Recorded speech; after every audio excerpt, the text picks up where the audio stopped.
Coming home. Qowl. A voice. 11. Yahowah's name. It is magnificent.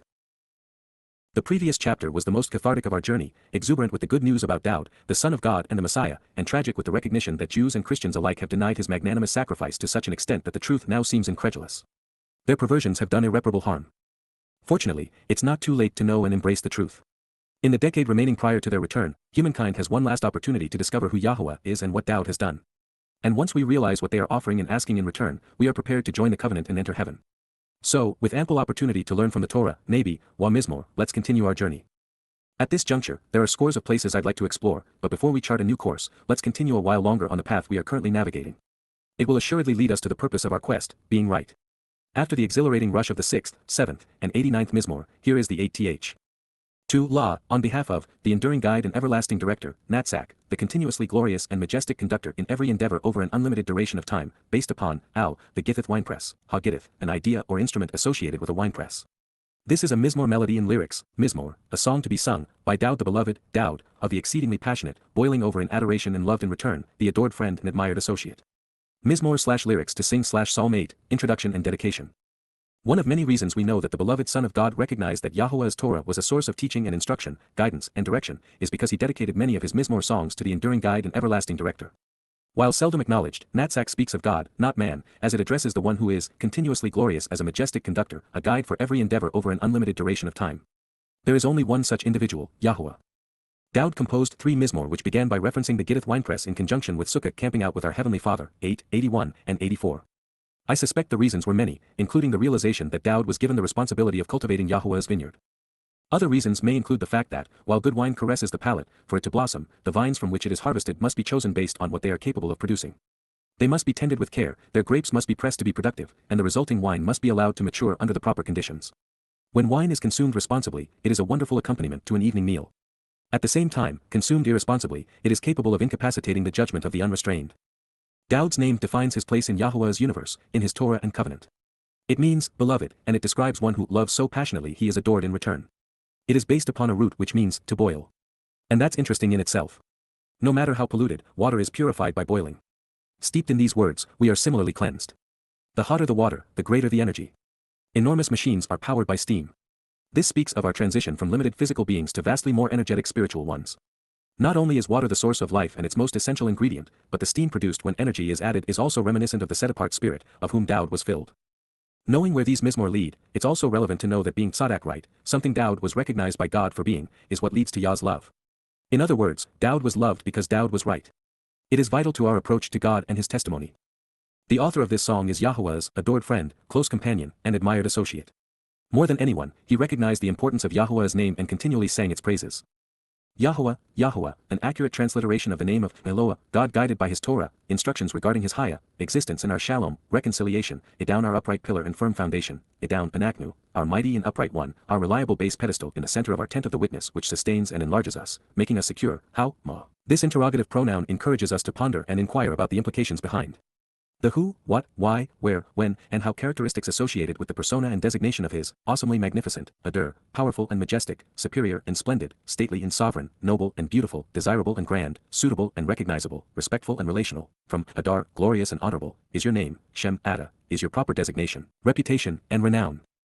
Throughout the land, Ba Kol Ha-Eretz, in the entire region, which, to show the way to the benefits of the relationship, Asher, to provide the correct means to walk to get the most out of life, and to lead to a place of great joy, you and I have chosen to bestow your glory, Nathan Howd, Ada, we concur that you should offer to magnanimously give as a manifestation of your power, and authority, Cal imperative pedagogic cohortative, beyond, Al, beside and in proximity to, as an extension of and in relation to, the spiritual realm, Ha-Shemaim, the universe and the heavens. Mizmor/lyrics to sing/Psalm 8 verse 1.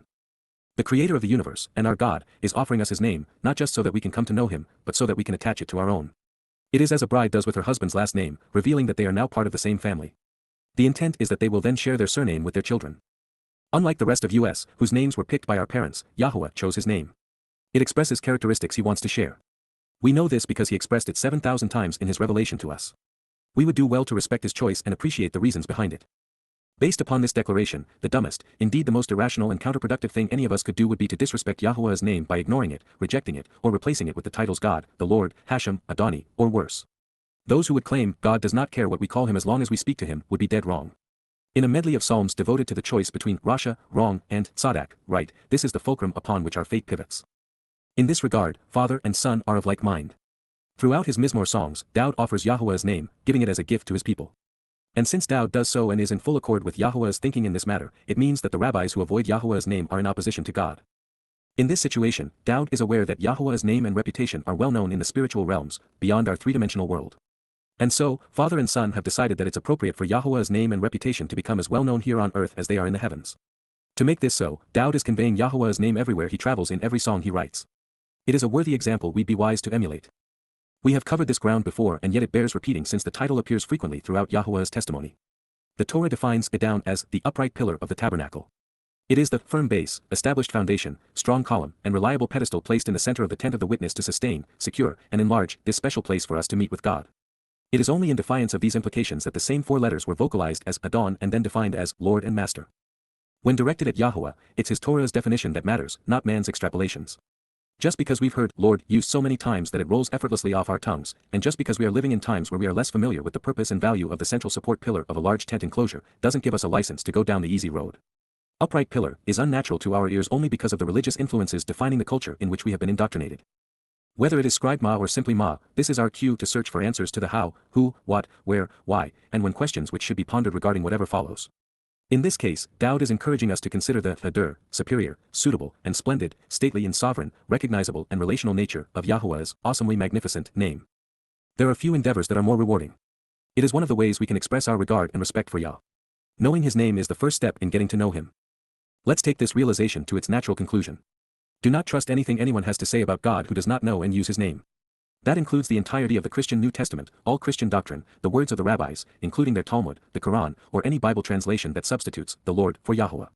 Even in translation, but especially in interpretation, Yahuwah needs to be known, understood, and respected for the result to be more tzadak than Rasha. In the pictographic alphabet of ancient Hebrew, God drew his name by showing his hand. He is reaching down and out to us as our Father to lift us up as his children. His hand is open because he wants us to grasp hold. It is the way parents lift up their children, encourage them to walk, keep them from falling, letting them know that we love them and that they can rely upon us. God leads and guides us, even protects us with his hand as well. In the original alphabet, the two letters which are repeated in his name, the Hays, were drawn to represent two individuals standing up, reaching up, and looking up to Yahuwah. There are two because of Adam and Chawah and Abraham and Sarah, depicting Yah's relationship with us in the garden and in the covenant. The intervening letter depicts a tent peg, an essential part of an ancient home and tabernacle because, with it, they are enlarged and secured. It is what Yah did for Adam and Chawah and then for Abraham and Sarah. And while there might be a tendency to think that the two Hays could depict the liberator and Messiah, Moses and Daud, a concluding in a Hebrew word makes it feminine. Do not allow the tendency to think of a tent peg as antiquated, as temporary, or as unsophisticated, to cloud your appreciation of why this letter was chosen. The earth itself is but a temporary home, a place for Yahuwah to camp out with his children. It is the perfect way to depict the experience encapsulated in Sukkah, which means, to camp out. Moreover, with Yahuwah, the fullness of time exists forever, with the past serving as a reflection of our future, with Eden depicting Sukkah. Even with the apparent unsophistication of a tent compared to a mighty cathedral, the comparison reveals Yahuwah's nature and preference. Moreover, YAHOWAH conveys inclusion and addition, of bringing God and man together in an inclusive way, each adding to the other. Affirming all of this, Yad means hand in Hebrew and depicts an individual's influence and ability. Hey means to pay attention, look up, and be observant. And the Wah is the single most common word in the Hebrew text, serving as the conjunction and. It joins ideas and individuals, adding to them. Do not be misled by those who would have you believe that no one knows how to pronounce Yahuwah's name, or worse, that it shouldn't be pronounced out of respect for it. The four letters, YHWH, are all vowels and are pronounced consistent with the verb which God told Moses defines his name, YAH, in his TWRAH. That is all we need to know to say, YAHOWAH. With these realizations obvious and irrefutable, those who have misused religious authority to rob believers of these insights over the ages, disrespectfully removing Yahuwah's name from his testimony, appallingly replacing it with the adversary's depiction, the Lord, have so angered God that their crime, perhaps the most damaging ever committed, is unforgivable. In order of relevance, it could be accurately stated that the focus of the Yada Yahowah series over the past 22 years and of the thousands of audio programs produced to share and expose them has been Yahuwah's name, his Torah, and his covenant. They are all published under the umbrella of Yada Yahowah, to know Yahuwah. Quite simply, our priorities are as they should be, Yahuwah and Daud, Torah and Berith, Micra and Yisrael. Collectively, they are the essence of life, liberty, and the pursuit of happiness, particularly the joy experienced in Eden. They are the means to enlightenment and enrichment, knowledge and understanding. According to Daud, Yahuwah's name is not only beautiful and desirable, it is a magnificent and magnanimous gift that father and son have chosen to bestow so that we might benefit from the path they have provided to get the most out of life. The majestic nature of the universe, from the spiritual to the material realms, is not only a manifestation of his power and glory, it is encapsulated in his name. Even as infants in our Heavenly Father's family, we ought to know his name. It is the foundation upon which his home and our lives were constructed. Out of, from, the mouths and oral expressions, verbal communications, of children, aulo, of little ones, from infancy to adolescence, and, infants, yaunek, you have laid a foundation, yasad, you have established a base and offered the means to associate together, constituting a place with purpose, serving as an extension, of power and strength which can withstand anything, providing the ability to accomplish whatever is desired and intended, including providing an impervious fortification, a completely safe place to live, from hazaz, dependable strengthening and prevailing. This is in order, Laman, this was designed, to put a stop to, Shabat, to end the actions of, causing the rain to cease and the object to disappear by sending it to a different place, especially in concert with the promise of the seventh day in Shabat, hyphal infinitive, subject asserts their influence unto the object, presented as a verbal, or actionable, noun, the adversary who is trying to control, constrain, and diminish y/u, this hostile force who brings trouble by being antagonistic toward y/u, serer ada oyeb, the enemy persecuting, binding, and confining y/u, openly intimidating y/u by trying to restrict y/u, from the verbal root serer, to bind and tie up, to oppress and distress, to confine and abuse, to control and constrict, Qowl participle construct, serving as a verbal adjective incorporating a literal and genuine depiction which is possessive, as well as to hold the guilty accountable by punishing the perpetrator, wanakam. So as to seek justice, harming the harmful, avenging the crimes by redressing grievances, seeking retribution and payback for all of the maltreatment which has been perpetrated, Qowl participle, independently, apart from common societal influences, avenging what they have done. Mizmor/lyrics to sing Psalm 8 verse 2. There is tremendous power in Yahowah's name. With it, we stand on a firm foundation and can withstand anything. When we embrace it, and accept all that Yahowah represents, there is no adversary who can harm us. We become Satan's most effective foes. We are empowered to take on mankind's most deceitful, deadly, and damning institutions. All who enter the covenant family arrive as infants in the relationship. We are just beginning our lives as Yahowah's children. Flush with exuberance and potential, we are now afforded an everlasting opportunity to learn, explore, experience, and grow. And yet, even with the newly adopted having been part of God's family for a relatively short period of time, the fact that we were sufficiently informed and rational to choose to be part of it qualifies us to speak out. That is what Dowd is affirming here. Yahowah's children are the most effective witnesses on earth, regardless of how long we have been in the covenant. Further, once born into the Berith on Bikurim as a result of Pesach and Matzah, we are invincible. We are enriched and empowered such that during Shabuah, we are re-energized and emancipated, filling us with the strength to withstand anything. Yahowah wants us to follow his example and take a stand against those things which are most adversarial, especially religion, government, militarism, and conspiracy. They don't just ruin lives, they damn them. Whether it is the sun dash, star dash, or king-worshipping pagans of ancient civilizations, the advocates of the godless existence of progressives, the replacement man-god of Christianity, the Catholic Church exercising undeserved authority, or rabbis substituting their Talmud for Yahowah's Torah, mankind has been trying to diminish the one true and living God with all manner of impostors, extinguishing lives in the process. Fortunately, Yahowah is going to hold them accountable. Those who claim to be God or to be authorized to represent him will be judged and convicted by him. The primary reason that religion and politics, militaries, and legal systems exist is to intimidate and control the masses. Free will and access to the truth are constrained, making it infinitely more difficult to know God. Yahowah, therefore, views them as antagonistic and he wants his covenant children to put a stop to them. Then, he wants us to hold the purveyors of religion and politics accountable, pursuing them with a vengeance. Judaism and Christianity are both moronic when it comes to forgiving versus judging, tolerating versus condemning. To forgive the religious for depriving billions of souls of the opportunity to know Yahowah and enter heaven is a crime that must be punished, just as murderers and thieves are held accountable. Neither an individual, institution, or nation can be just, moral, fair, rational, or compassionate without condemning hurtful behavior that deprives others of life or liberty. And as the ultimate judge, Yahowah wants us to follow his example. We are to aggressively expose and condemn anyone and anything in opposition to Yahowah, Yisrael, the Torah, or covenant. The reason Judaism preaches tolerance is that Jews have been victimized by racial persecution more than any other people. Although, that is changing because the Haredi are intolerant of everyone, even other Jews. The reason that Christians claim tolerance and forgiveness is because their God is capricious and they are afraid that if they judge, they will be judged. Although, there is very little affinity between Christian denominations and acrimony against those whose lifestyles they reject. It will be entertaining to see popes, Caesars, and pharaohs grovel. And yet, there will be great sadness knowing how many souls they poisoned and abused. In many ways, Dowd's proclamation in Mizmor 8:1-2 serves as a prophetic affirmation of the promise Yahowah made as Moses and the children of Yisrael sang the Song of the Sea at the conclusion of the Exodus. Then at this time and place, Moses, the one who draws out, and the children of Yisrael, sang this song designed to teach, conveying the intent of Yahowah. They expressed in words, I will sing, lifting up my voice while traveling on a journey of discovery to behold and to approach Yahowah because he should be appreciated for having stood up majestically to the war stallion and their riders, casting them into the sea. Shemoth 15:1. Yah is my source of strength, my means to empowerment, my fortification and protection, the one whom I can rely upon because he never changes, my source of boldness and courage, making me capable and the best I can be, empowering and enriching me. He has become and always will be my means to approach, to be delivered and liberated, even saved. This is my God. And so, I will express words which are appropriate and laudable regarding him. Then I will dwell in his beautiful home. My father's God will lift me up on high with him, and I will be raised by him, increased, empowered and enriched by him. Shemoth 15:2. Yahowah is a nurturing and confrontational individual, a fighter, and the living embodiment of the provision, an aggressively challenging being, a defensive and protective person, and an engaging and salty example of masculinity. Yahowah is his name, his personal and proper designation. Shemoth 15:3. You are right, Yahowah, splendid and glorious, extremely impressive in authority and ability, in power and might, unchanging and dependable. You choose that which is right, you are right, and being on your right side crushes and destroys the adversarial enemy. Shemoth/names/Exodus 15:6. Even more explicit in this regard, Moses stated, "It is for me to retaliate and inflict retribution, la eni nakam, concerning vengeance, the process of reprisal and payback, in addition to bringing punishment to avenge what has been done are mine to approach and achieve, as well as restitution and repayment, wa shalem, requital and determining and prescribing the penalty, for the time, la f." In association with the period, their stance caused such staggeringly unfavorable circumstances. Moth regel hem, their steps thoroughly shook, troubled, toppled, and controlled. For near, ky kerob, indeed approaching, is the day, yaum, of their destruction, eyd hem, of their siege and resulting calamity as a consequence for their violence to people and property, when they will be raked together, branded, and bear the burden for what they have done. Their fate is necessary, aided hem, their ill-fated destiny is ready and is based upon what is needed, that which has been prepared and determined for them, and it will come without hesitation upon them, wachush lahem, quickly and rapidly, swooping down on them such that some will find enjoyment in their great dismay. Dabram/word/Deuteronomy 32:35. The more we've studied human history, the story of civilizations, and our horrid propensity to subjugate and torment our fellow man politically, religiously, militarily, and economically, we've discovered that there is a common denominator, a constant and repetitive pattern to institutionalized human influence, pervasive corruption and the universal abuse of power. The individual stories of those who have been deliberately misled, oppressed, and tormented are anguishing and exasperating.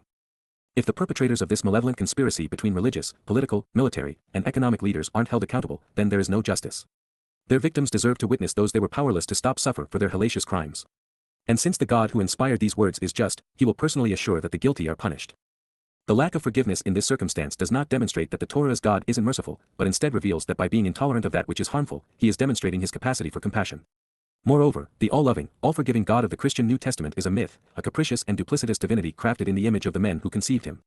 Rather than the Christian, Jesus, being the solution, he is a counterproductive fabrication, as was Rabbi Akiba's Bar Kokhba. Mankind's heinous behavior isn't just an artifact of ancient history because it's every bit as prevalent today, especially among the religious, overtly political, and conspiratorial. And to an increasing degree, the principal victims continue to be Jews. While anti-Semitism is a legacy of Imperial Rome, the Roman Catholic Church, and Islam, it has become rampant among progressives, in academia, throughout Protestant Christianity, and among nationalists. The propensity to bash and blame Jews is growing at an unprecedented rate among conspiratorialists. And in almost every case, these adversarial individuals falsely accuse Jews of what they, themselves, have done. They are all dishonest, ignorant hypocrites. They are so far down the rabbit hole they will never come to know or accept the conditions of the covenant and thus will be excluded from it. It is, of course, good news that those who either relax or worship their God on Sundays will be stopped on the Shabat. It is all part of the promise of the seventh day. I suspect that Yahowah will have one of his Malachi messengers lift up the 2 tablets of stone he engraved to validate his commitment to the Shabat during the waning days of the time of Jacob's troubles to reinforce this point. Since this statement is about retribution, let it be known that Dowd encouraged us to rely on words rather than weapons or fists. The lone exception is when it comes to curtailing the deliberate physical abuse of those we love. Since this is the most reasonable interpretation of this statement and recognizing that the children of Israel are Yahowah's family, those who have abused Jews over the millennia are in a world of trouble. Considering how horrid we humans have been to one another over the past 6,000 years, without a single altruistic civilization to show for all of that time, it's truly astounding that God endures the many for the sake of the few. And yet, for the likes of Dowd alone, Yahowah would have done it all, and he would do it again. Truly, when, ky, and by way of contrast as, I look at, I am shown, observe and examine, envisioning, kal imperfect, your heavens, the universe and spiritual realm, shemaim, ada, your lofty abode and also the sky and stars, even the atmosphere above, the accomplishments, ma'aseh, the products and extension of energy and effort, from asa, the acts and engagements, efforts and effects, of your fingers, etzba, ada, of the digits of your hand, the moon, yerek, the means to distinguish months and establish a calendar, and stars, wakaukab, the light of the stars, which, to reveal the benefits of the relationship, asher, to show the correct path to walk to get the most out of life, to encourage us, bless us, and to elevate us, such that we would be genuinely happy, you have fashioned and formed, kun, you have prepared and established, peel perfect, in a moment in time you caused this to occur. Mizmor 8:3, what, ma, who, why, and for what reason is mortal man? Inaush, humankind, ordinary men and women, people who are all but incurable, anxious, and despairing, singular, indistinguishable in the text from anush, sick beyond hope, despairing, frail, weak, and desperate, that by comparison, ky, by contrast and to the contrary, you are mindful of him, zakar who, that you speak the truth publicly about him, remembering him, and the son of man, wa ben, Adam, the child of Adam, the first man conceived in God's image with a conscience, singular. That surely, that making an exception, truly, you take stock of him and relate to him, packet who, you relay your message to him and account for him by writing things down for him because you value him. Mizmor/lyrics to sing Psalm 8 verse 4. The reason that the universe is so big is so we would know our place and relative position within it, particularly in comparison to our Creator. It is also large so that we might better anticipate what awaits us in the future. Scientifically, there are many more reasons, all of which are interesting, including the fact that we are the product of first-generation stars. It does us well to consider why Yahowah created us and why he continues to relate to us when he is greater than we can imagine, and we are infinitesimally small by comparison. There is another interesting reason, one that reveals our position within spacetime. Yahowah calculated the exact amount of energy required to create the stage for the kind of life we enjoy within the formula of relational time he desired. From the perspective of the Creator at creation, the universe is 6 days old and about to enter its 7th. Time at the source of the Big Bang moves 1012 faster than it flows on Earth, making the 14 billion years since light energy first coalesced into matter and time began to flow, equivalent to 6 days relative to the observer at the source. It is now 10 years shy of 6,000 since Adam and Chawah were expelled from the Garden of Eden, and so, in 2023, we are just a decade away from our return. The universe is 6-dimensional with Yahowah existing in the 7th. This includes the 4 we know as spacetime in addition to the unknown source of separation and attraction incorrectly labeled dark energy and dark matter. Returning to the question posed by Dowd in Psalm 8 verse 4, as a father, I know the answer. And that is by design. Every parent should be able to recognize the obvious. In that Dowd has made this personal, initially presenting Yahowah's viewpoint from the perspective of children and now speaking of the son of a man, I'm going to personalize it further. One of the reasons I don't attempt to pray away my struggles with family is that without them I'd have no basis upon which to appreciate Yah's vantage point. So, while my experience is limited to a single home and 2 sons, and I'm decidedly imperfect as a father, I enjoy a wonderful relationship with one son and have become estranged from the other. It wasn't always that way. My eldest and I were so close we would refer to one another as twins, just 30 years apart. And yet, 5 years ago, after doing several things that are among the most altruistic and appropriate, especially compassionate and loving that I've accomplished, and entirely on behalf of my sons, my eldest attacked and shunned me, preventing me from continuing to see my granddaughter whom I dearly love, and grandson whom I was just beginning to know. I had intervened to protect him and his brother from the debilitating accusations and demands of their mother, enriching and empowering both by liberating the trust funds I had provided for them in a selfless and thoughtful parental manner. I asked for nothing in return, and yet, irrationally, I was banished from his life. There has been no opportunity to resolve the conflict that severed the relationship and forestalled love. So, it is through this anguishing and bewildering experience that I was given a glimpse into the perspective Yahowah's beloved Son is sharing. What is it with us that we are so hard on ourselves and so difficult to reason with and please? Why do we reject God's desire to enrich, empower, and liberate us? Through life's experiences, I have also come to appreciate Yahowah's struggles with Yisrael, whom he calls his bride. Just as Yahowah pronounced his divorce from Yisrael through Hosea, I divorced my wife of 34 years because I could no longer resolve or endure her borderline personality disorder and resulting propensity to be dishonest, mean-spirited, and condescending, with her coming from a place where there was no correlation between what she believed and reality. I continued to withdraw over time until there was nothing left except lies, heartache, and frustration. What's interesting in this regard is the need for a renewal of the covenant. Since according to the Torah, a man cannot remarry a wife whom he has divorced, Yahowah must resolve the fracture between Yisrael and Yehudah, and then transform the united result, betrothing himself to his perfected bride through a covenant which is slightly and yet magnificently different, not only in that its Torah guidance will be written inside of his people, interwoven into the fabric of their lives, but also in that it will focus entirely on guidance without prohibitions. This is the message of Jeremiah 31. In spite of the perceived difference in scale and ability, Yahowah actually created us as close to himself as was prudent, such that we could relate to him, and he to us, without being overwhelmed or underwhelmed. Endowed with these attributes, and with the benefits of the covenant enriching and empowering us, Yahowah will enhance our status, bridging this gap through a straightforward transformation from matter to energy and from 3 to 7 dimensions. In this way, we will literally become his sons and daughters. Therefore, then so, you have made him somewhat diminished, withholding something, chaser who, ma'at, caused him to be a little less empowered, lacking and thus needing something to sustain life, slightly lower, from God, min, Elohim, than the almighty or potentially, mighty spiritual beings, and yet, you surrounded and enveloped him, adder, you crowned and honored him, enriched and embellished him, providing for him the blessings, adornments, and symbols associated with status. With honor and respect, with an abundance of riches, with a powerful presence and glorious reward, kabod, such that his personal significance is extraordinary and that he is enormously valued, along with, in addition to, the most appealing attributes, valuable qualities, and useful aptitudes, hadar, being attractively adorned, revealing great partiality and favoritism. Mizmor/lyrics to sing Psalm 8 verse 5. Yahowah made us in his image, and thus very much like himself, just with vastly less power and a finite lifespan, currently capable of operating in fewer dimensions, all for our own good.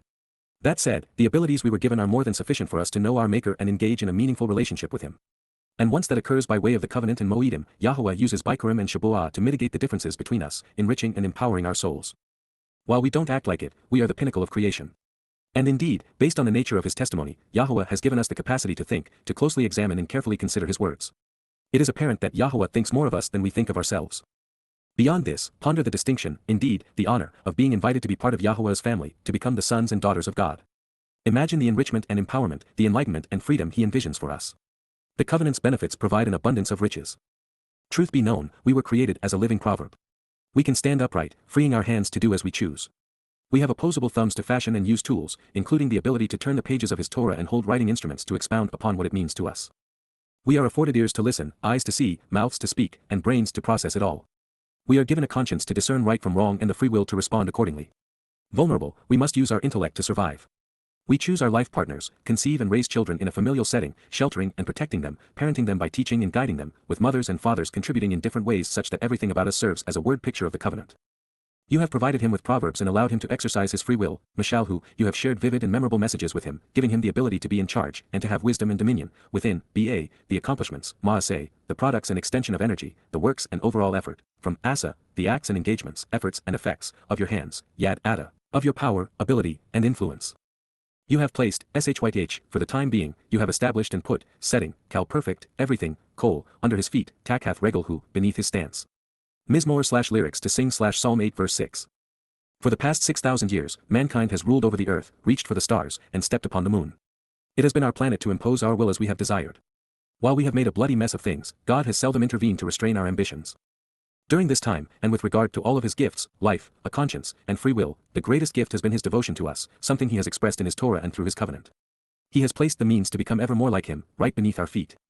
Of Mashalhu, you have provided him with proverbs and allowed him to exercise his free will. Dowd knows of what he speaks because he was both subject and beneficiary, inspiration and scribe. Years ago, as we began translating the sixth Mashal/proverb for observations, it became readily obvious the theologians were wrong, and that Dowd was the author, not Solomon, of the proverbs. They were all written about family, of our heavenly father's and spiritual mother's devotion to their beloved son, Dowd. They are open letters regarding the covenant family. Spoken as a true shepherd. Flocks of sheep, Sona, small grazing mammals, and, Wa, thousands of domesticated cattle, Elef, herds of large grass-eating mammals, all of them, Kolhem, and also the wild animals of the open environs, Wagam Behima Sade, Mizmor 8:7, the birds of the sky, Tzipur Hashemayim, winged creatures flying in the air, and fish of the sea, Wadag Hayam, aquatic creatures swimming in the water, extend along, Abar, pass by, the way of the seas, Arichyam. Mizmor/lyrics to sing/Psalm 8 verse 8. This reflects our place among the living. We are all animals, sheep and cattle, birds and fish, and yes, we humans, too, are animated with mortal souls. Yet, God created the others for our benefit. The manner in which we treat them speaks volumes about us. That does not mean that we should not be nourished by them, as that was clearly Yah's intent. It simply means that we ought not to kill for sport, rob animals of their habitat, or allow any animal to suffer needlessly. And yet, there is one animal, the lamb, which at the right time, for the right reason, when prepared and consumed the proper way, can nourish our bodies and save our souls. YAHOWAH has honored us above the rest of his creation, conceiving life and giving us this marvelous blue planet, and for that we should be appreciative. At the very least, we ought not to irritate and disrespect him by attributing our place in the universe to gods men have crafted, to the likes of Jesus Christ, the Holy Ghost, Hashem, the Lord, Allah, Buddha, Vishnu, Brahma, Mother Earth, Mary, the Queen of Heaven, or nature. There is one God and he has one name. YAHOWAH, YAHOWAH, the proper pronunciation of the name of Eloah, God as directed in his Torah, teaching regarding his higher existence and our shalom, restoration, Idown our upright pillar and firm foundation, Idown Panaknu, our mighty one, the reliable base and pedestal in the center of our tent of the witness which sustains and enlarges it, making it secure, how, ma, an interrogative pronoun which encourages us to ponder the implications behind the who, what, why, where, when, and how characteristics associated with the persona and designation of God and his people, awesomely magnificent, adur, powerful and majestic, superior and splendid, stately and sovereign, noble and beautiful, desirable and grand, suitable and powerful, recognizable, respectful, even relational, from adar, glorious, and honorable, is your name, Shem Ada, is your proper designation, reputation, and renown, in the entirety, ba Qowl, of the material realm and land, ha eretz, of the earth. Mizmor/lyrics to sing/Psalm 8 verse 9. This is not only the first step toward knowing who we are, what we are doing here, where we are going, and how we get there, it is the only responsible, rational, and respectful approach to God. If you do not know his name, you do not know him. If you are using another name for your God, you are disrespecting and annoying the one true God. Thanks to Dowd, we continue to learn and grow in our relationship with YAHOWAH.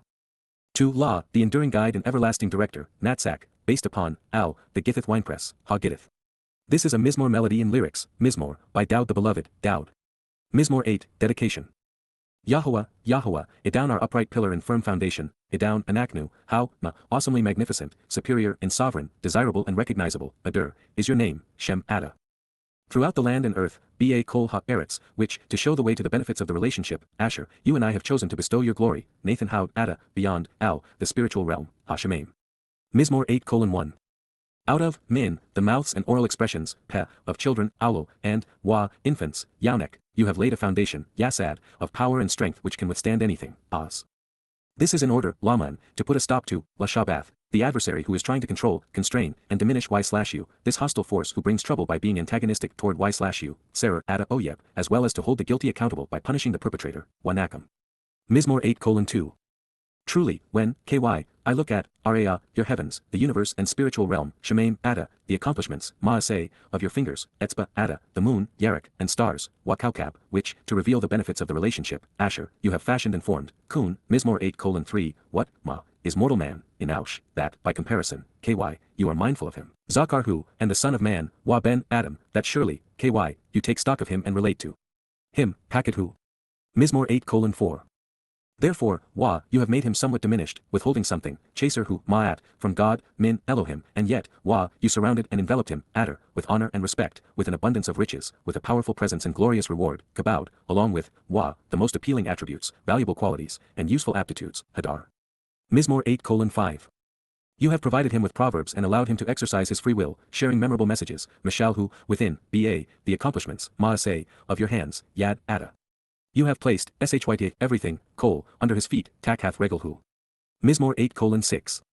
Flocks of sheep, Sona, and, Wa, thousands of domesticated cattle, Aleph, all of them, Kolhem, and also the wild animals of the open environs, Wagam Behima Sadi, Mizmor 8:7, the birds of the sky, Tzipir Hashemayim, and fish of the sea, Wadag Hayam, extend along, Abar, the way of the seas, Arichyam.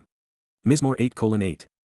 YAHOWAH, YAHOWAH, Idown our upright pillar and firm foundation, Idown, Anaknu, how, awesomely magnificent, beautiful, and desirable, Adur, is your name, Shem, Ada, in the entirety, Qowl, of the material realm and land, Ha-eretz.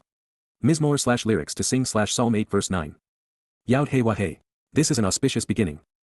To La, on behalf of, the enduring guide and everlasting director, Ha-Natzak, the continuously glorious and majestic conductor in every endeavor over an unlimited duration of time, upon the death of the son, Al-Muthla-Haben, over the child dying.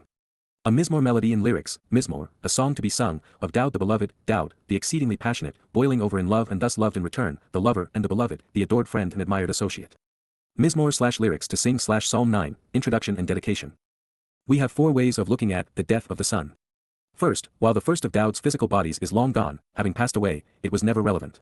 His soul endures. In the end, Daud will return to the physical realm, serving at Yah's right hand during the millennial celebration of Sukkah. At this point, a physical form will be entirely optional. Using the E=mc² formula, Daud will be able to convert some of his light energy into matter at any time of his choosing, making a corporeal form available when needed while never a liability. Then there is Daud's second Basar body, which was of paramount importance because it served as the Passover lamb by dying. This body is long remembered but long gone, having been incinerated before the sun set on Pesach in accordance with the Torah's instructions. As for his soul, it was deployed to endure Matzah and then was reunited with the Ruach Kodesh set-apart spirit on Bikurim. In this way, Daud became Yahuwah's firstborn son. Third, there are the children of Yisrael, the sons of Jacob and the heirs to the covenant. In all manner of speaking, they have died by the millions for having rejected Yahuwah. And fourth, the greatest heartache one can suffer in life is the loss of a child. Daud lost 3. His firstborn died on the 8th day. His secondborn was killed by his thirdborn son to avenge the rape of his sister, Daud's eldest daughter. The third of Daud's sons was then killed for having led a coup d'état against his father. This would have destroyed a lesser man. However, Daud endured, largely because it drew him closer to Yah, enabling God's son to empathize with his father.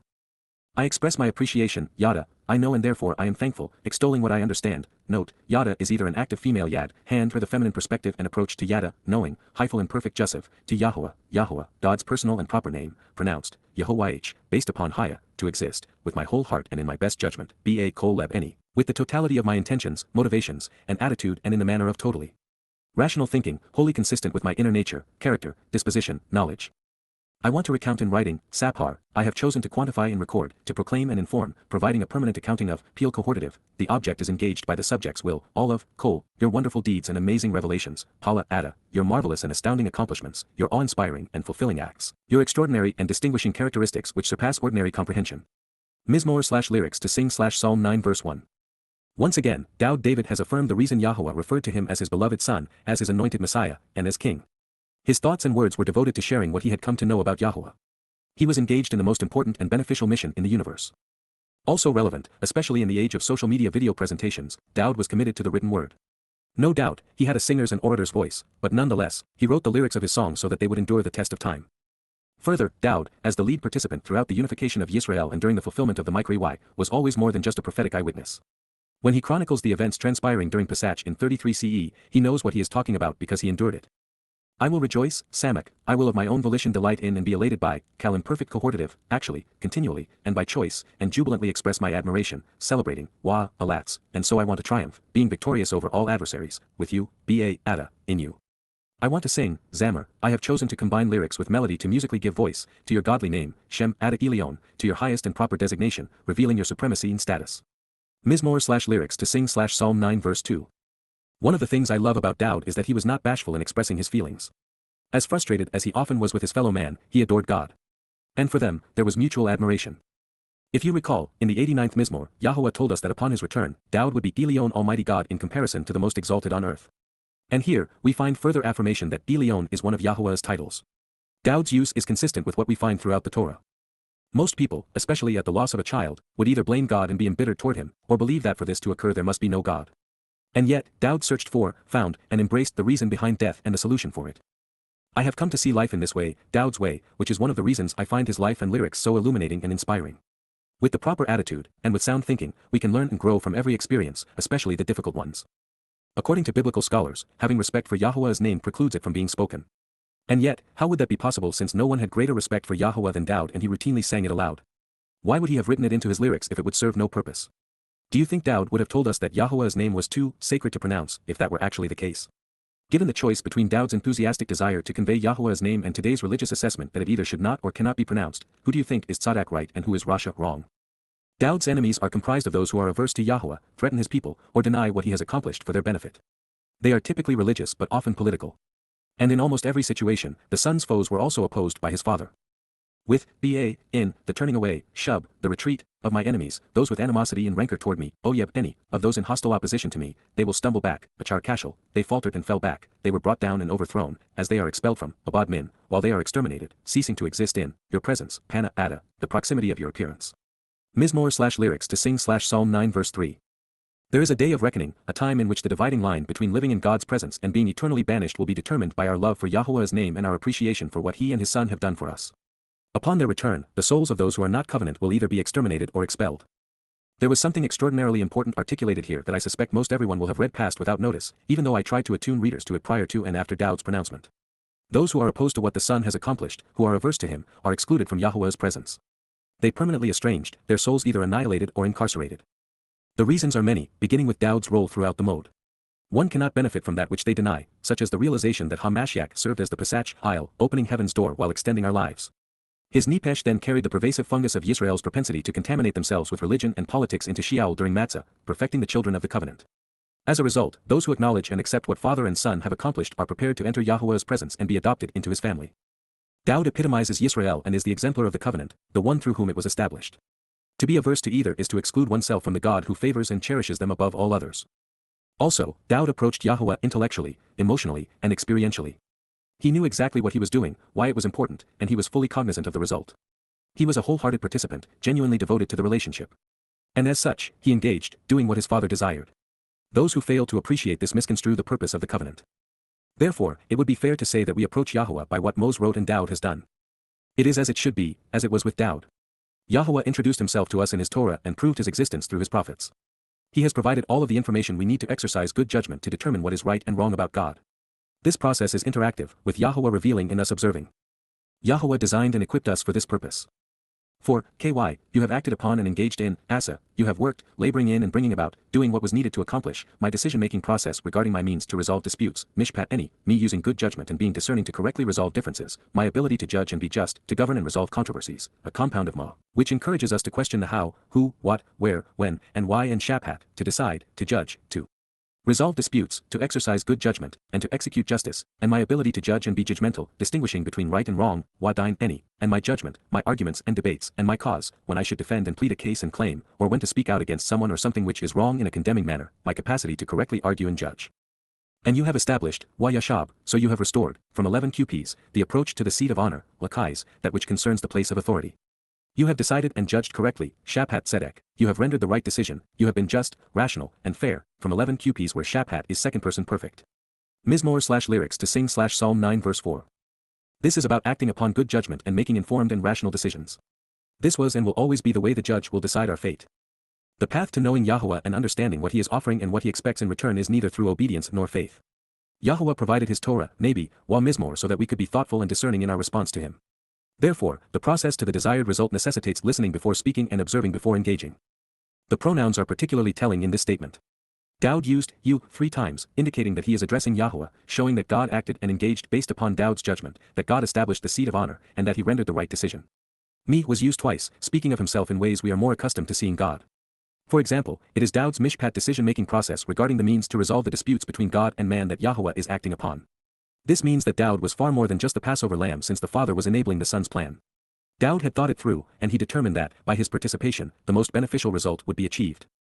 This realization is underscored by the fact that Yahowah's participation was engendered by his son's Dine ability to make an informed and rational decision. And in particular, Yahowah responded to Dowd's Dine regarding the mishpat. As a consequence, God Yashab established the proper approach to the Kai's seat of honor and authority he had fashioned for his son.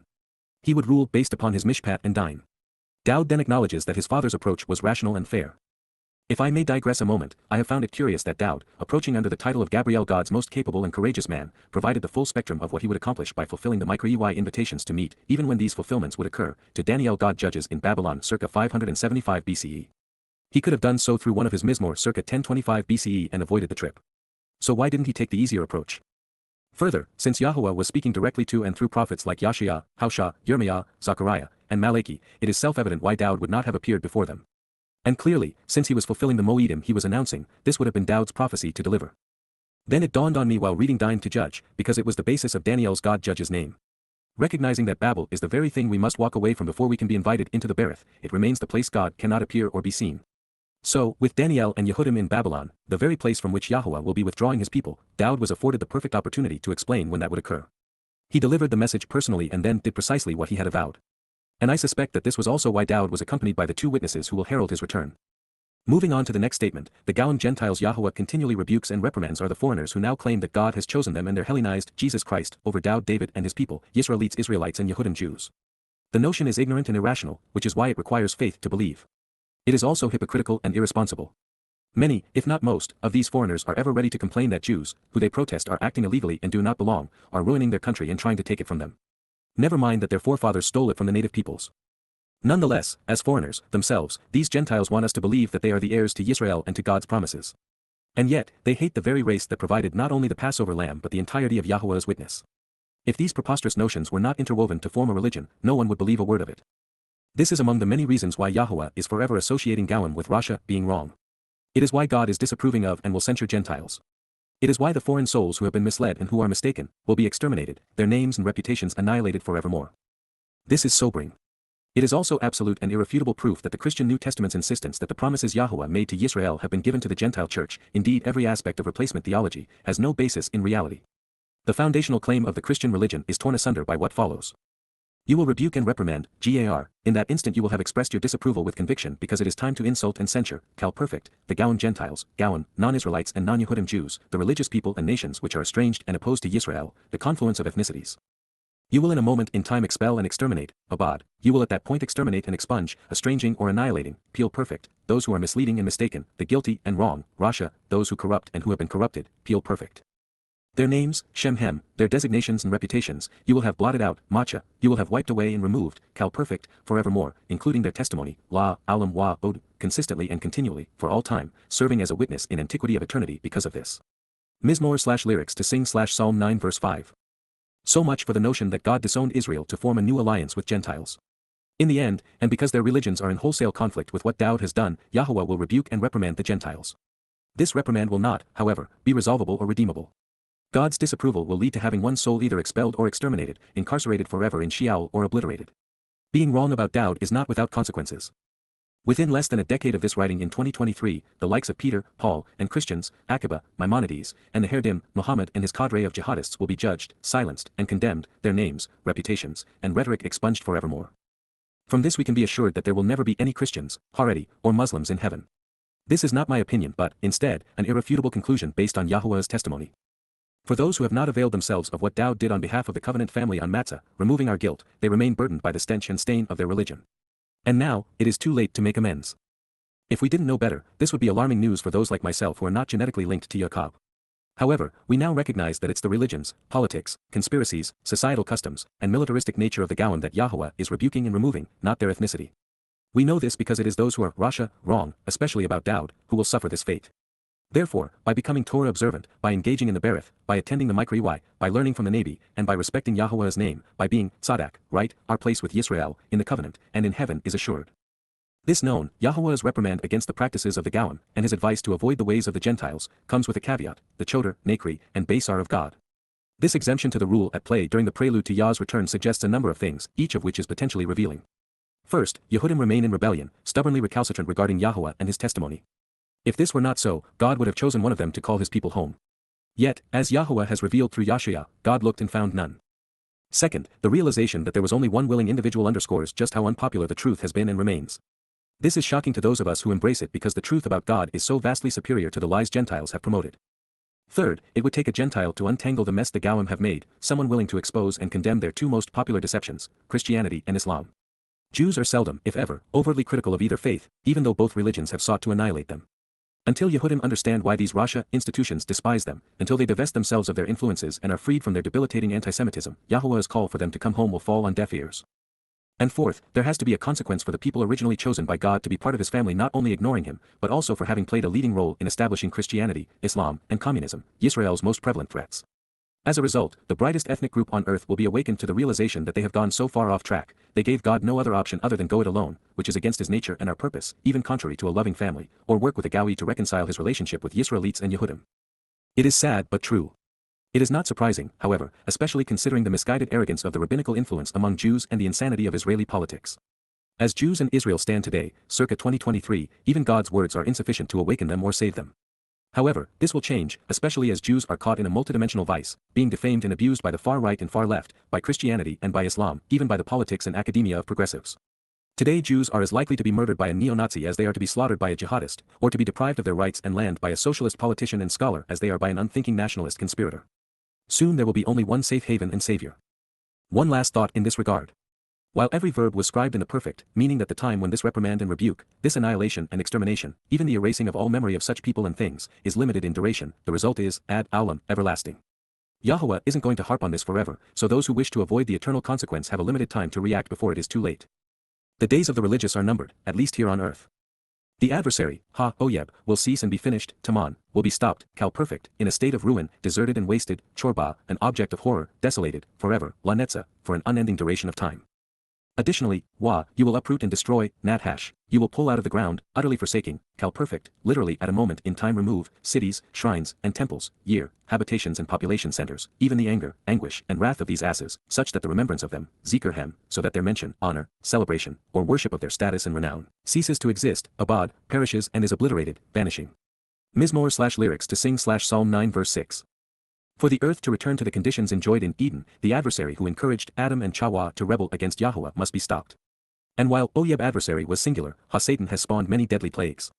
Therefore, the authority figures who govern political, religious, and military institutions will all have to go. They cannot coexist with God.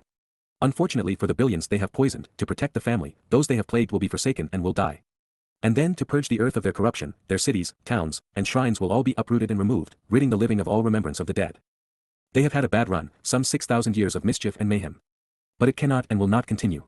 The adversary and his apostles will soon be gone, forever. We are just 14 years from the beginning of forever, for the Rasha and Tzadak. The first order of business will be. So then, YAHOWAH, an accurate transliteration of the name of Eloah, God guided by his Torah, instructions regarding his Hayah, existence and our Shalom, reconciliation, he lives forevermore, establishing the eternal dwelling place, La Alam Yashab Kun, he permanently restores and always remains camping out, supporting and abiding throughout time, from antiquity to eternity, Qowl perfect, for his seat of honor, Kais, who, his dignified position of authority, on behalf of those who exercise good judgment regarding the way to resolve disputes, La HaMishpat, for those who make the right decision regarding being exonerated. Mizmor 9:7. After the adversary is gone, the fun begins. With evil expunged, the children of the covenant will camp out with our Father without worrying about snakes lurking in the grass. All the while, we have been afforded yet another affirmation that Yah's seat of honor awaits those who exercise good judgment. God is really smart, and he doesn't seem interested in wasting his time surrounded by a bunch of dummies. While they will be forgotten, they will not be forgiven. The religious will be held accountable for robbing so many souls of the opportunity to live and others of a life worth living.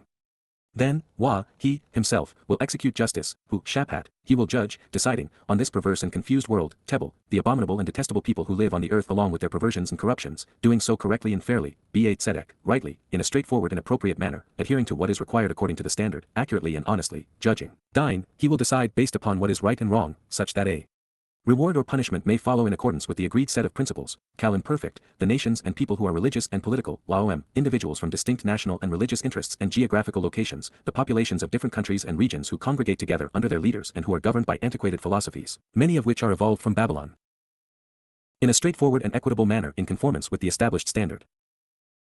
Mesharim, justly in an upright and fair way, from Yasher, the right way, in a straightforward manner, on the level and upright.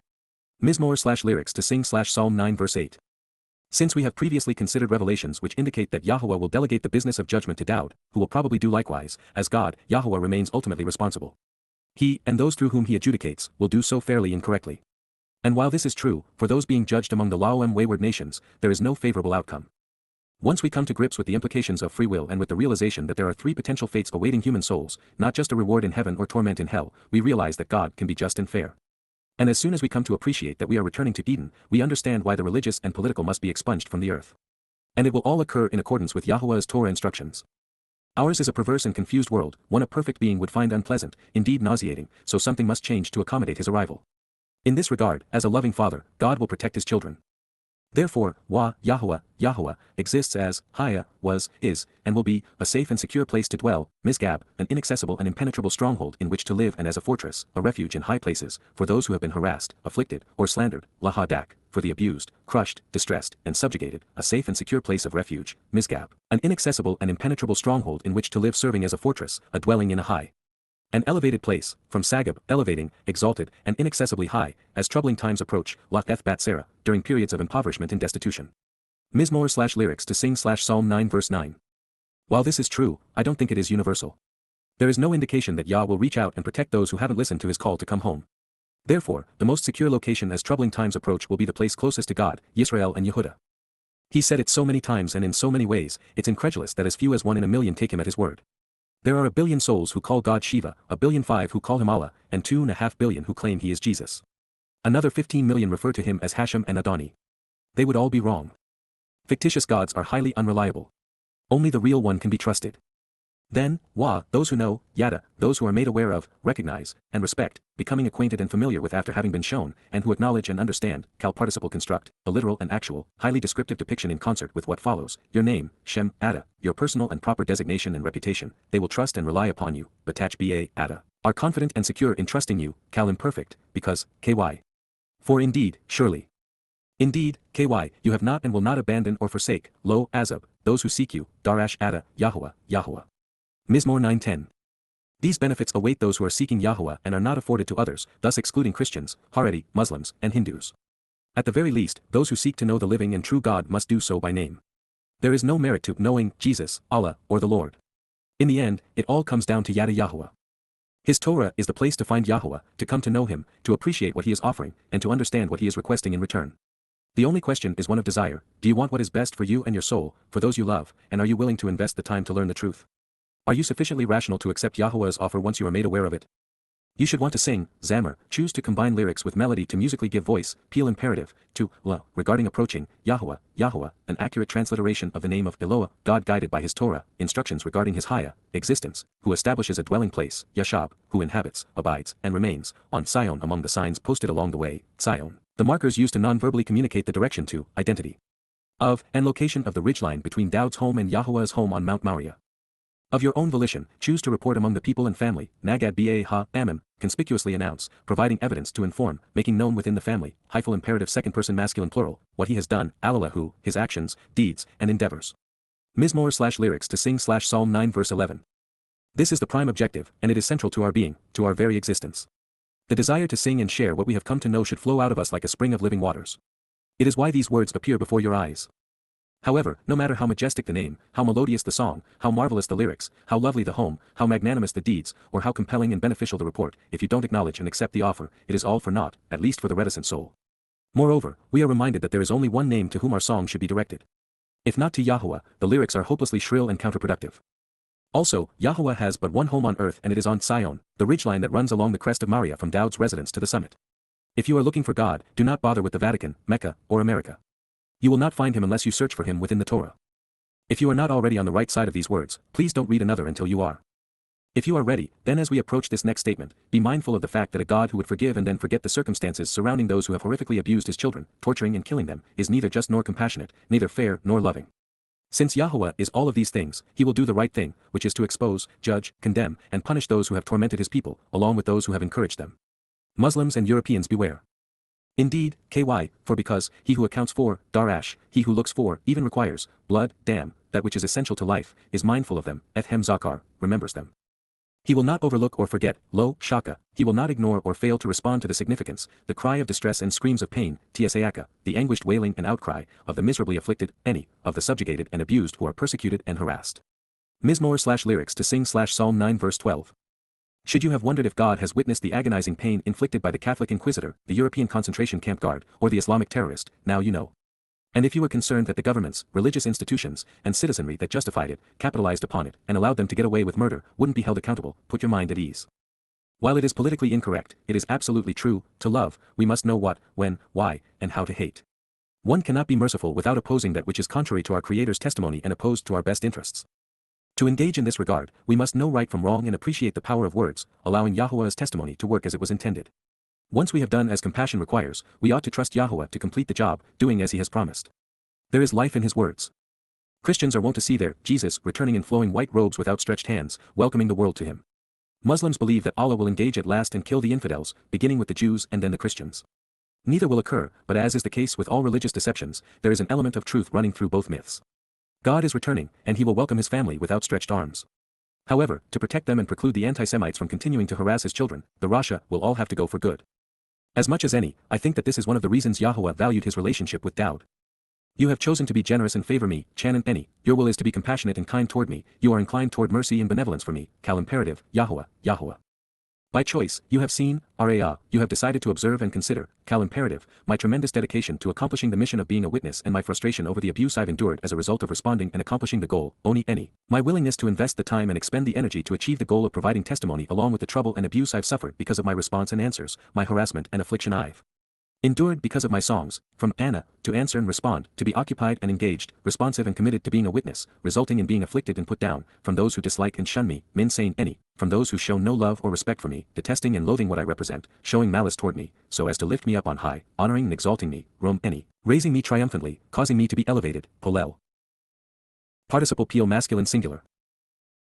From the gates, min shayar, through, away from, and out of the entrance or doorway to the enclosed area, of death, moth, of the conclusion of mortal life, of the pervasive plague and pandemic disease. Mizmor/song to sing/Psalm 9 verse 13. I wasn't the first and won't be the last to have been blindsided regarding the malicious shunning of Daud, and yet, it is hard to understand why our collective ignorance is so pervasive, especially considering how prevalent this message has been throughout the Mizmor Psalms. For this concern to be emphasized in this manner by Yahowah, it's clearly something he wants us to know so that we can do whatever is required to counter its derogatory effects. In this case, it is hard to imagine a more dire result. The religious have done themselves irreparable harm by denying Daud his due. He is no longer considered the shepherd of God's people, the beloved Son of God, or the Messiah. And yet, it is Daud who is the chosen one and the King of Kings who will return with Yah on Kippurim to reconcile his people. Moreover, Daud saved them while serving as the Passover lamb, perfecting the willing on matzah. Daud is the prophet and inspired lyricist who most endeared himself to Yah. He is the living embodiment of the covenant. Tragically, Israel has reduced David to a godforsaken star on their flag, sullying his reputation with the very symbol that the Gentiles, through their religions, politics, and conspiracies, used to demonize and dehumanize Jews. Making matters worse, Akiba, the revered father of Judaism, promoted a false Messiah rather than accept what Daud had achieved. And then Maimonides made the anticipated arrival of an unknown Messiah one of the 13 principles of the religion. To this day, rabbis deny the fulfillment of Pesach, Matzah, and Bikurim, as well as the Shabuah and Towrah harvests. They aren't keen of the idea of a homecoming and family reunion on Kippurim either. Perhaps worse, Peter and Paul conspired to create a mythical replacement by robbing Daud of his every accomplishment, accolade, and title. And then, if that was not bad enough, they blamed Jews for killing their God. Yahowah is having none of it. Daud is lifted up on high, honored and exalted. Death is the least of his concerns. 3,000 years ago, Daud not only knew his future, but he also revealed it publicly within the most widely read text of all time. Yahowah is on Daud's side. As a result, Laman, for the express reason and for the explicit purpose that I have chosen to recount and proclaim, providing a written record of, Sapar, my desire is to enumerate and describe in a written form so as to communicate, peel in perfect cohortative, all of your superlative accomplishments and adorable characteristics in a song of appreciation, Qowl Tehillah Yada. Every one of your praiseworthy actions and encounters and all that is associated with your reputation and renown.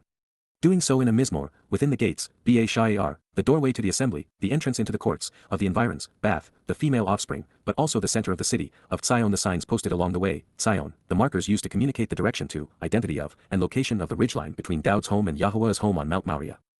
I will take great pleasure in rejoicing in and celebrating, GYL, I will express my positive and joyful attitude in song, Cal in perfect cohortative, your liberation, deliverance, and salvation, Yeshua, Ada, your provision, rescue, and victory. Mizmor/lyrics to sing Psalm 9 verse 14. Guess who is coming back home? Might it be the same guy who is neither dead nor buried? And it sure seems as if he is going to get the last laugh. Let it be known that many of Yahuwah's greatest accomplishments were achieved with Daud, by working alongside his beloved son. I dare say, these are the most satisfying things God has ever done. And just as Yahuwah has lifted his son up in praise, exalting him above all others, Daud is returning the favor. Yahuwah delivered Daud to save us. Even upon Yah's return, Daud will be focused on the business at hand. He will be there to proclaim the word of God. His lyrics and life will continue to serve as a living testament to all Yahuwah intends for his children. Wonderfully imperfect from the beginning, Daud's example exists as proof that the Torah's guidance perfects us. It cannot be improved. It is God's way and thus not ours to alter. It is also ludicrous to dismiss it. Since this will all transpire within proximity of Tzion, there is no merit in the Vatican, nor antagonism toward Zionists. God's blessings were not transferred to Christians or Americans. They are as they have always been. While Daud has been delivered from death and freed from guilt, the same is not so with the religious. This being the case, it's impossible to justify the absurd notion that the benefits promised to Yisrael were somehow transferred to a Gentile church. The Gentiles, Gowan, the people with different ethnicities with religious and political affiliations based upon pagan practices, non-Yisraelites with an aversion to Hebrew who congregate together and act like animals, will have sunk down and been embedded, Taba, will be depressed and drowned, into the pit of destruction, Shakath, in the slimy grave of obliteration and annihilation and the dungeon of decay, which they have fashioned, Asa, which they have acted and engaged on behalf of, worked for, dealt with, and now have brought upon themselves, into the trap, Rishay, within the judgment and network of men wherein leaders catch other men, from Yerash, to seize, to control, to take possession of, to impoverish, and to destroy, causing to be dispossessed and disinherited, from a primitive root meaning to occupy someone else's territory by driving them out, robbing them of what is rightfully theirs, which, such that, they have concealed, Tamun. They have hidden, keeping secret, covering over that which they have discarded. Their feet and their every step, Regelhem, their stance, are captured in it, Lakad, are caught in their trap, forcefully grasped hold of, and seized, and snared and governed, immovable. Mizmor/lyrics to sing Psalm 9 verse 15. This is a blanket statement, which means that most Gentiles will descend into the pit of destruction, their souls either incarcerated or annihilated. As such, the three leading Gentile belief systems, Christianity, Islam, and socialist secular humanism, are nothing more than enticing traps for billions of souls. Supporting them makes one an accomplice to murder if the advocacy is premeditated. According to God, the most popular traps for human souls are man's doing, something that the leaders of these popular religious and political institutions have crafted to seize control of the masses, dispossessing and impoverishing them. Yahuwah is also revealing that the heads of these institutions have kept their intentions secret, and as such, they are not only deliberately deceiving those who believe them, they realize that if the truth were known, they would have no followers. And this makes the leadership of the most popular Gentile institutions the most loathsome and despicable people on earth, something we have long acknowledged. Yahuwah is not only the antithesis of the gods men of faith have fabricated.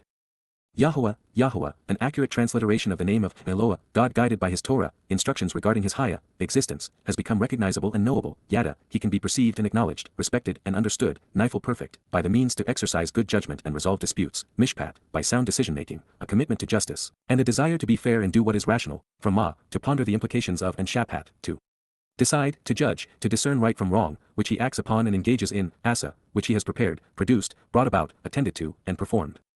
Those guilty of being wrong, Rasha, those who are misled and who mislead, the mistaken who are religious, the evil and fraudulent who are hostile to God, the ungodly and invalid, the wicked and contemned for lack of ethics, those guilty of malfeasance who are deceitful, the confused and confusing, are ensnared, Nakash, are struck, stricken down, and entrapped, ultimately controlled, by the deeds, by the wages of the work, by the things done, of their own hands, under their influence. Meditate and reflect on this, Higayon Selah, pause and consider the implications.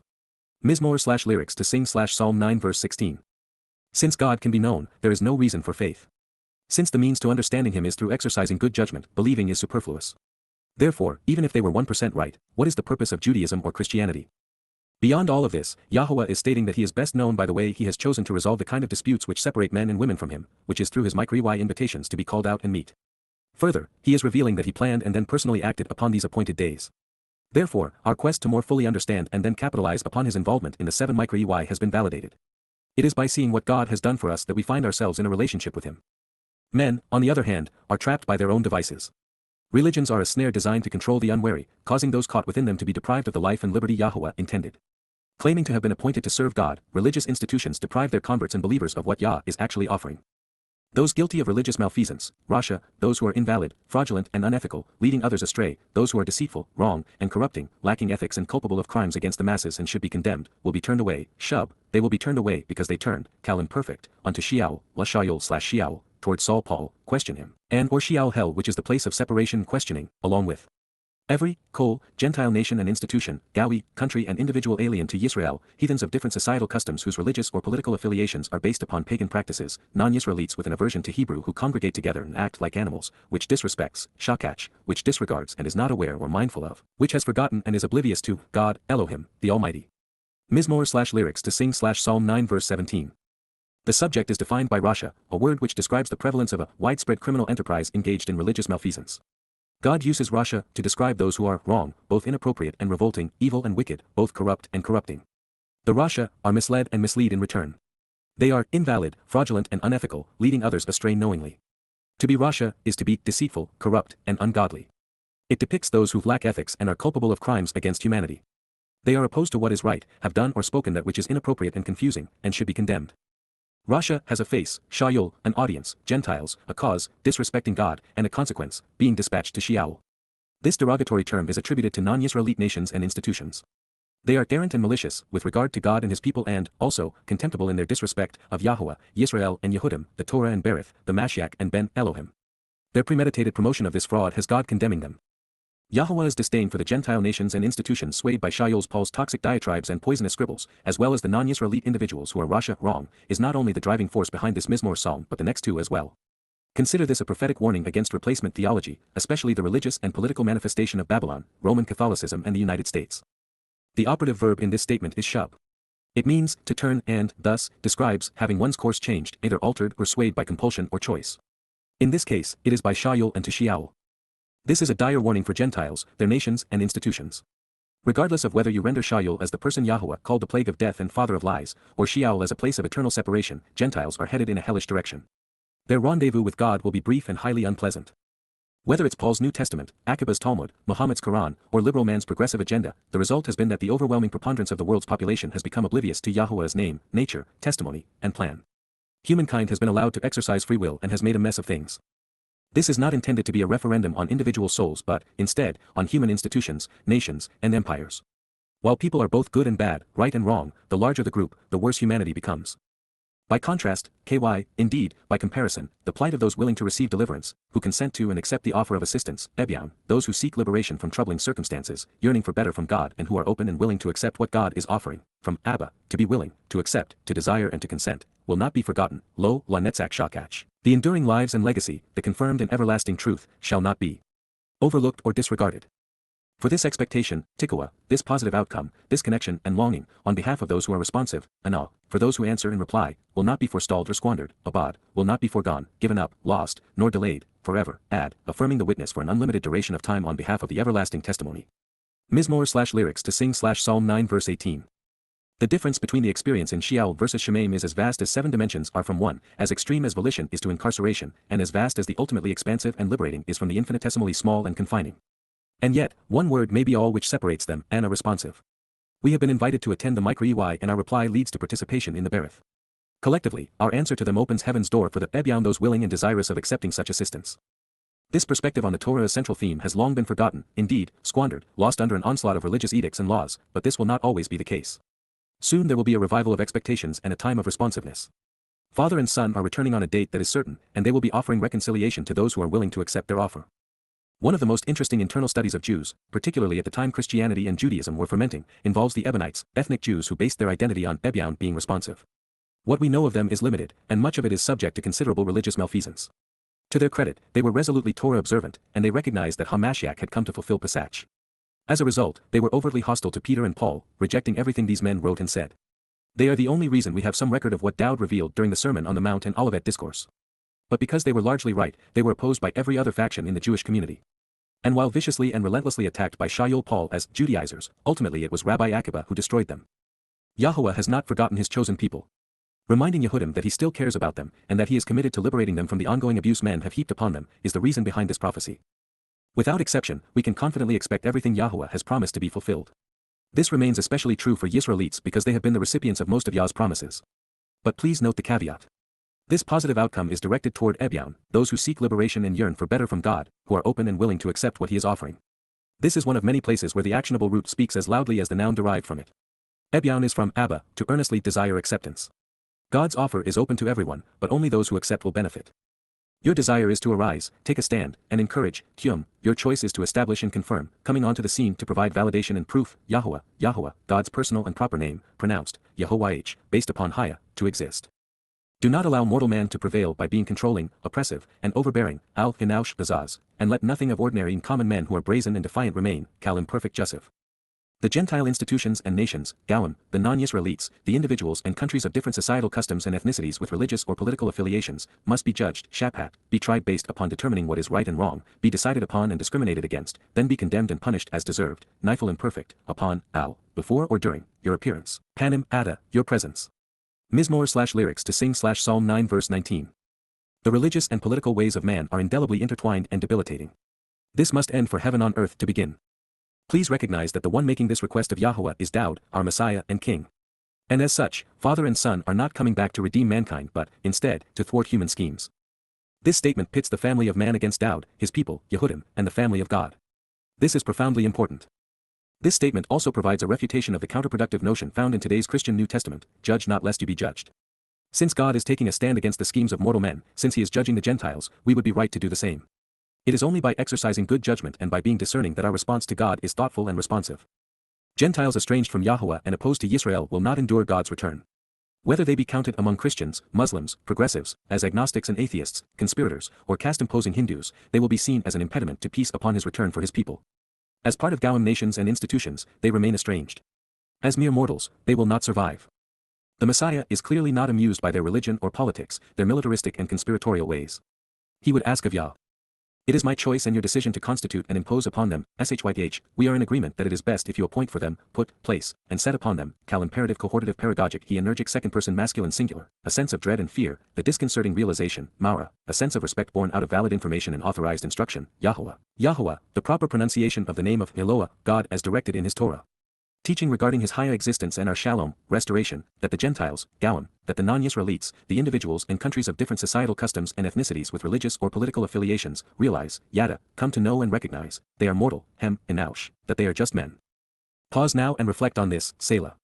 Mizmor/lyrics to sing Psalm 9 verse 20. In a way, Christians have been right all along. God is coming for their church, albeit to destroy it. There are only two ways to get out of this life alive, one good, and the other bad.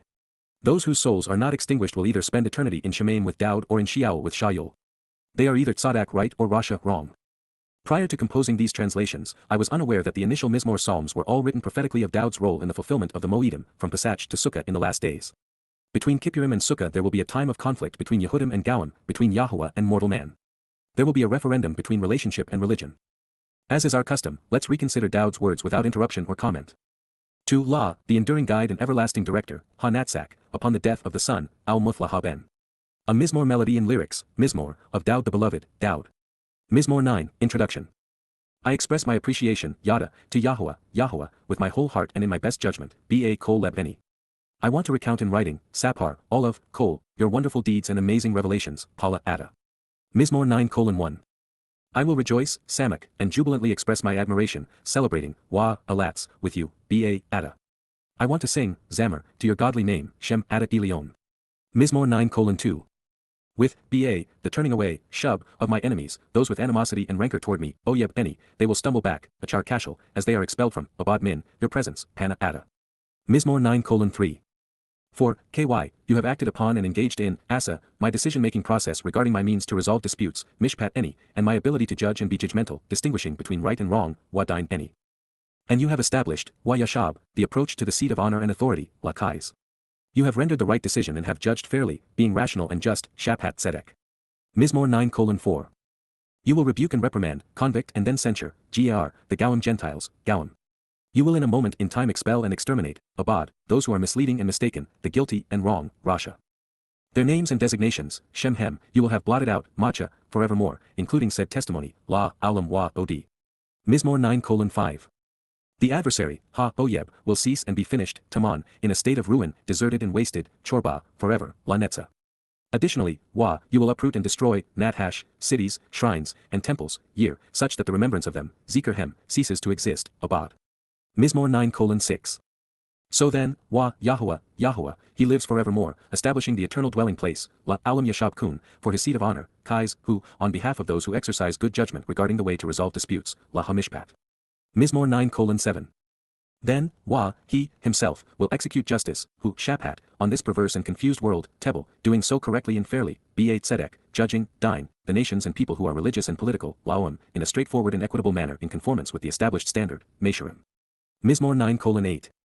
Therefore, YAHOWAH, YAHOWAH, exists as, Haya, a safe and secure place to dwell, Mizgab, for those who have been harassed, afflicted, or slandered, Lahadak, a safe and secure place of refuge, Mizgab, as troubling times approach, La Eth Batsera.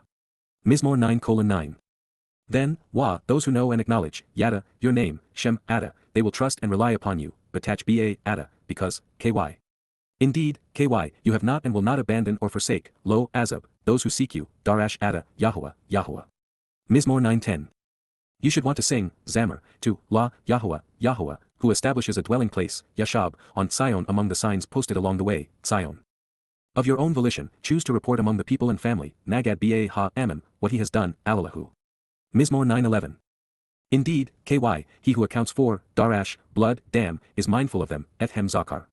He will not overlook or forget, Lo, Shaka, the cry of distress and screams of pain, Tsayaka, of the miserably afflicted, any. Mizmor 9:12. You have chosen to be generous and favor me, Chanan Eni, YAHOWAH, YAHOWAH. By choice, you have seen, Arya, my tremendous dedication to accomplishing the mission of being a witness and my frustration over the abuse I've endured as a result of responding and accomplishing the goal, Oni Eni, from those who dislike and shun me, Min Sain Eni, so as to lift me up on high, honoring and exalting me, Rum Eni, from the gates, Min Shayar, of death, Moth. Mizmor 9:13. As a result, Loman, I have chosen to recount and proclaim, providing a written record of, Sapar, all of your superlative accomplishments and adorable characteristics in a song of appreciation, Kol Tehillah Ada, within the gates, Ba Shayar, of the environs, Bath, of Sion the signs posted along the way, Sion.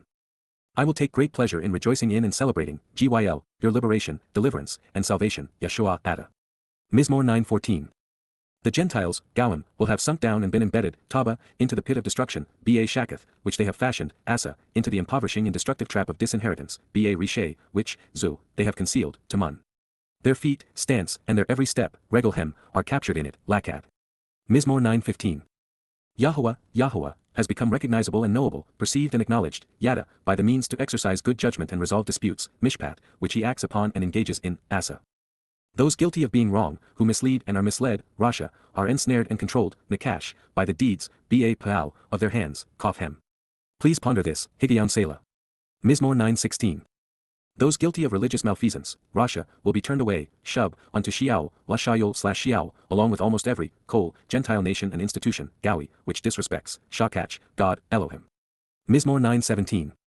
By contrast, KY, the plight of those willing to receive deliverance, who accept the offer of liberation and assistance, yearning for better, Ebyan, will not always be forgotten, Lo, La Netzach Shakach. For this expectation, Tikwa, on behalf of those who are responsive, Ana, will not be forestalled or squandered, Abad, forever, Ad. Mizmor 9:18. Your desire is to arise and take a stand, establishing and encouraging while providing validation and proof, Kyum, YAHOWAH, YAHOWAH. Do not allow mortal man to prevail by being controlling, oppressive, and overbearing, Al-Inaush Azaz. The Gentile institutions and nations, Gawim, must be judged and condemned, Shaphat, upon, your appearance, Panim Ada. Mizmor 9:19. We are in agreement that it is best if you constitute and impose upon them, Shyth, a sense of dread and fear, the disconcerting realization born out of authorized instruction, Mara, YAHOWAH, YAHOWAH, that the Gentiles, Gawim, realize, Yada, they are mortal and just men, Hem, Inaush. Pause now and reflect on this, Selah. Mizmor/lyrics to sing/Psalm 9 verse 20. From beginning to end, it is one consistent story. And it all exists to call Yehudim home. Yod Hey Wah Hey.